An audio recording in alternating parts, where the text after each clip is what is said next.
Chairman Bustos, thank you for having this hearing. And Undersecretary Bonnie, thank you for joining us today. As we all know, it's important we get farm programs right in advance of the next farm bill.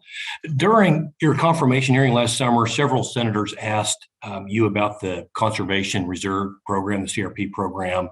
You often answered that it's vitally important that we get the right lands in the program. We don't want to take highly productive lands out of the program.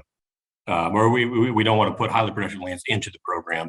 And I agree with that focus. According to USDA's most recent National Resources Inventory release, 1 out of every 4 acres of land in CRP is considered to be prime farmland. In your mind, why is so much good productive farmland ending up in CRP? And what is USDA doing to achieve the shared goal of reserving CRP for the most environmentally sensitive acres that need to be in the program? So the concern you would have if you have really productive land coming in is that you're taking out highly productive land that obviously has economic considerations as well, and that this program was designed for more marginal lands. Obviously, it's a voluntary program. Landowners are going to enroll what they're going to enroll, but we can do things through targeted enrollments, continuous enrollments, partnerships through CREP that can make sure we get those lands that are really environmentally sensitive. Maybe they're environmentally sensitive because they're in a riparian area, or maybe their efforts to deal with water issues like the Republican River in Colorado, or their targeted uses here.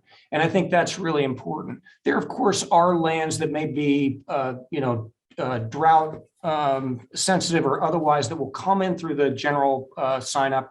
Those remain really, really important. But there are ways that we can both incentivize and think about continuous enrollments and others to make sure we get the right mix of lands into the program. Yeah, thank you. I think the issue it needs to be addressed before any discussions about raising CRP's acreage cap really come to bear. We're going to have limited resources, as we all know, in the next farm bill, and limited land on which we're farming. In this committee, I think we need to prioritize the working lands program and make sure that the right acres are going into the CRP program. So thank you.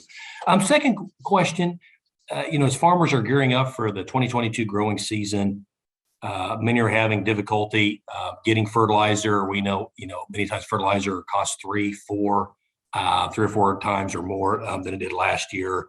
Also having challenges getting key chemicals that may not even be available for crop protection due to regulatory and supply chain issues.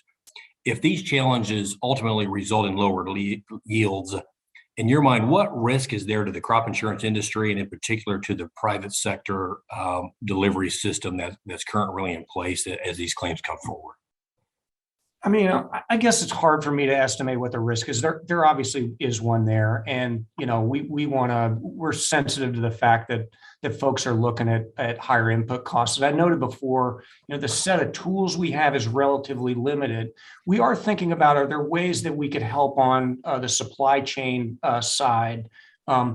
The work we've done so far has sort of been on thinking about export, the partnership in the Port of Oakland, but we're open to looking at ways that we can address this. Our challenges is that our toolbox is relatively limited.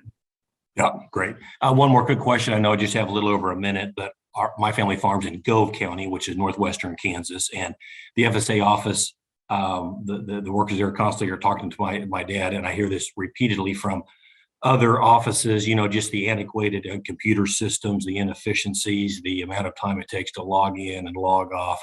What's being done there, and what do you think needs to be done here moving forward? And forgive me if you covered this earlier in the hearing. No, IT across FSA and across FPAC is a really, really important issue.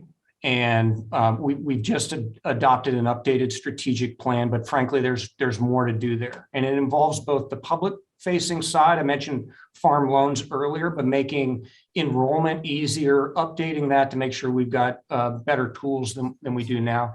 And as you point out, kind of the office side of it was to make sure our folks have the best technology. We've got work to do. This is going to be an important area of investment. We have to think about how we balance the workforce we have, how we build the workforce. There's work to do there, and I think we'll do it in consultation with Congress. Great. Well, thank you, Mr. Undersecretary, and Chairman Bustos, I yield back.